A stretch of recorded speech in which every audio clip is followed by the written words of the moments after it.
అంటే మనుషులు 3 రకాలని చెప్పారు కదా, ఒకటి నాణ్యమైన, ఇంకోటి నాసి రకం, మూసి రకం, నాణ్యమైన రకం, అంతేనండి? ఓకే, ఇప్పుడు ఫస్ట్ మనం ఇంటర్వ్యూ దాంతోనే మొదలు పెడదాం. నేను ఏ రకంలోకి వస్తాను? మీరు నాణ్యమైన రకం. ఇప్పుడు ఇంటర్వ్యూ ఇప్పుడే స్టార్ట్ అయింది కాబట్టి మీరే చెప్పండి కృష్ణ చైతన్య గారు, విశ్వక్ ఏ రకంలోకి వస్తాడు? ఇప్పుడు మేము డిసైడ్ అయ్యాం ప్రమోషన్స్ అయ్యేదాకా. ఓకే, పోనీ నేహా గురించి అయినా చెప్పండి. వీళ్ళంతా నాణ్యమైన రకాలండి. నాణ్యమైన పిల్లలందరూ నాణ్యమైన రకాలు. ఓకే, మిమ్మల్ని చూస్తే చాలా సైలెంట్ అలా కనిపిస్తారు, కానీ ఇంత వైలెంట్ యాంగిల్ ఉంది మీలో అనేది ఇప్పుడే తెలిసింది మాకు. నన్ను బయట అంటే దాచిపెట్టారా అలా మీరు? లేదండి, ఇష్టం యాక్షన్ ఫిల్మ్స్ ఎప్పుడు చేయడానికి. ఓకే, ఇప్పుడు ఛాన్స్ వచ్చింది. ఓకే, కథనం నచ్చంగానే అదే అనుకున్న, కథ బాగుంది, ఇదేంది బబ్బా బబ్బు ఉన్నాడు. షూటింగ్ ఫస్ట్ డే రోజు అర్థమైంది, ఓకే మనం జూనియర్ అని. ఆహా, అంటే కనిపించడానికి మాత్రమే ఇలా ఉన్నారు, కానీ మీరు ఫ్రమ్ గోదావరి కదండి? అవునండి, ఏలూరు మాది. అందుకని అక్కడ బ్యాక్ డ్రాప్ లో జరిగిన ఏమైనా రియల్ స్టోరీని తీసుకొని వచ్చారా? ఇన్సిడెంట్స్ అక్కడక్కడ నేను చూసినవి విన్నవి అవి అని, కాకపోతే కథ అంతా ఫిక్షనల్ అండి. ఓకే, అండ్ అంజలి గారు, మీరు ఈ మధ్యకాలంలో గా అన్న శబ్దం ఉంటేనే సినిమాలు చేస్తున్నారని మేము విన్నాము.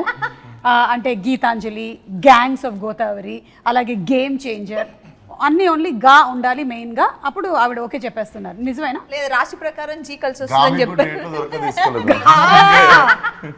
లేదు, ఉంటారు, అక్కడ ఉన్నారు కదా చాలా మంది, అందులో ఉన్నారేమో. So what was the one reason that you agreed to do this character? అదే వాస్తు చూపించి, వాస్తు కాదండి, జాతకం చూపించినప్పుడు జీలో స్టార్ట్ అయితే పెద్ద హిట్లు అవుతాయని చెప్పారు.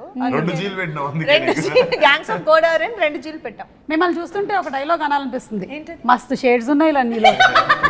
అంటే ఒక పక్కనేమో సీత, ఇంకొక పక్కన గీతాంజలి, ఇప్పుడేమో ఇందులో రత్నమాల.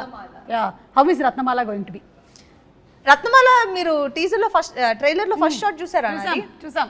అలా ఉంటుంది రత్నమాల. మీకేమనిపించింది ఇన్ని సినిమాలు మీరు చేస్తూ వచ్చిన దాంట్లో ఈ క్యారెక్టర్? నేను డబ్బింగ్ చెప్పిన తర్వాత నేను ఫస్ట్ నా ఒపీనియన్ నేను ఎక్స్ప్రెస్ చేసింది ఏంటంటే, నేను ఇన్ని సినిమాలు చేశాను కానీ ఇప్పటి వరకు ఈ లాంగ్వేజ్ మాట్లాడి నేను ఇప్పటి వరకు చేయలేదు. అంటే నాట్ ఈవెన్ ఒక వర్డ్ కూడా నేను ఇప్పటి వరకు ఫౌల్ లాంగ్వేజ్ వాడిందే లేదు. సో దీంట్లో అసలు లైఫ్ లో కూడా వాడరా? నేను వాడను. వాట్సాప్ లో కూడా వాడరా? వాట్సాప్ లో బీప్స్ పెడతాం కానీ చేస్తున్నప్పుడు కూడా వాడవా? కాదు, కనీసం ఇన్స్టాగ్రామ్ లో నా ఫోటో కింద కామెంట్స్ లో వాడరా?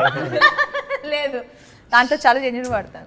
కానీ నిజంగా ఇది రత్నమాల వచ్చి నాకు చాలా డిఫరెంట్. అంటే నాకు అసలు చైతు నన్ను అలా ఎందుకు చూసాడో కూడా నాకు తెలియదు ఇప్పుడు వరకు. ఎందుకు చూసాడు కనిపించాను నీకు? బేసికల్లీ మంచి పెర్ఫార్మర్స్తో ఉన్న స్కోప్ అదే కదండి, ఏదైనా చేయగలరు.